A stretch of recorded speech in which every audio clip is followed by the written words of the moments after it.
دروك غادي نديرو في رحبة وصفة لي دونات سالي اسكيمو سالي ورولي دجاج وكاع حلو غادي نديروهم غير بغيسات وحده.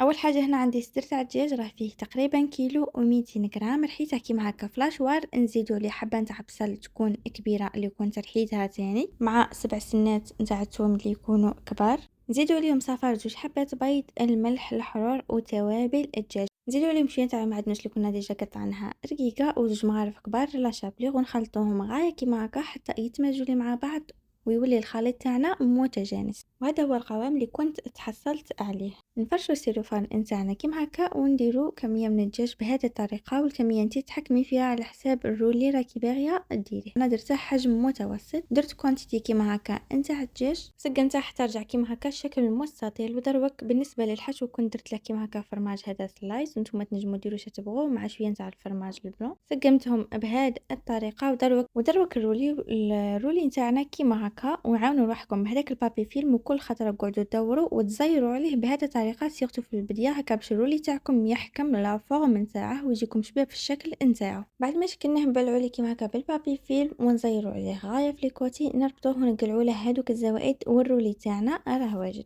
وبالنسبه لوصفه لي دونات سالي كنت جبت هذا المول تاع السيليكون تاع الكعكات، عمرت هذاك الدجاج في لابوش كيما هكا، سينو اللي ما عندهاش المول تاع السيليكون تقدر تخدم غير بلابوش، شكليها كفوكاش طبسي ولا وديرهم يتكونجليو كي يحكموا لا فورم تاعهم كملي صنعيهم نورمال. كنت درت شويه تاع لا شابلور في المول كيما راكم تشوفوا، ونشكلوا الحبات تاعنا بهذه الطريقه، نبوشيوهم كيما هكا ومن بعد نسقموا الحبات نتاعنا كيما هكا من فوقها باش لا فورم تاعها تجي شابه. انا كنت كملت كامل الكميه، بعدها دخلتهم للكونجيلاتور خليتهم 40 دقيقه حتى قد رواحهم غايه. من جهه واحده اخرى كنت جبت هذا المول تاع سيليكون اللي غادي نشكلوا فيه حبات الاسكيمو نتاعنا، كنت عمرت هذيك الكونتيتي تاع الدجاج اللي كانت بقات لي كيما هكا في لابوش، ونفس الطريقه كنت درت شويه تاع لا شابلور في المول نتاعي وعمرتهم بهذه الطريقه. شوله خاصنا نخلو اسباس يكون في الوسط باش كنا راح نديروا شويه تاع فرماج من داخل، الحشو يبقى اختياري، انا كنت درت شويه تاع فرماج بلون، نزيدو نديروا كميه تاع الدجاج من فوقها ونبلعوهم كيما هكا، هنا نسقموهم غايه باش لا فورم تاعهم تخرج شابه.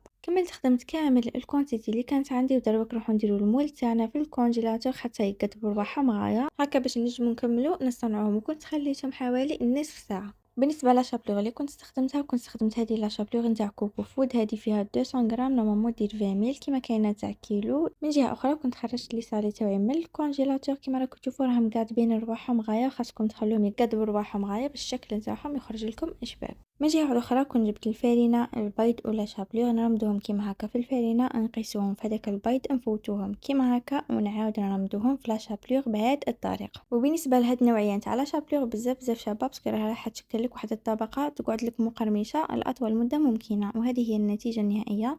وهكا نكون كملت كامل اللي كانت عندي من لي دونات سالي والاسكيمو سالي. انا اول حاجه كنت درت الرولي تاعي ايفور كيما هكا في الكسكاس، ولا كان عندكم الومنيوم يستحسن ديروا لها الومنيوم، انا ما كانش عندي الومنيوم، نخلوه يتفور حوالي 45 دقيقه، بعد ما يتفور نجو نفوتوه كيما هكا في الفارينه، نديرو في البيض، ابخي نديرو في لا شابلور ونقلو الرولي تاعنا كيما هكا، نقلوه غايه حتى يتحمر لنا بهذه الطريقه. واستمعوا لي القرمشه تاع الرولي نتاعنا، دروك نجو نقطعوه بهذه الطريقه، وانتم اللي تحكموا في الشكل نتاعه، تبغوا ديروه رقيق تبغوا ديروه غليظ كيما تبغوا نتوما، وتقدموه بالطريقه اللي تبغوها نتوما. انا كنت قدمته كيما هكا مع الزيتون بهذا الشكل. ومن جهه اخرى كنت درت لي صالي تاعي كيما هكا يتقلاو في زيت تكون حاميه حتى يدون هذاك اللون الذهبي ولا هذاك اللون الاحمر، وكنت قدمتهم بهذه الطريقه مع صلصه الثوميه. وبالنسبه لطريقه التقديم تبقى اختياريه، وهذو ما اللي غسلت عنها اليوم.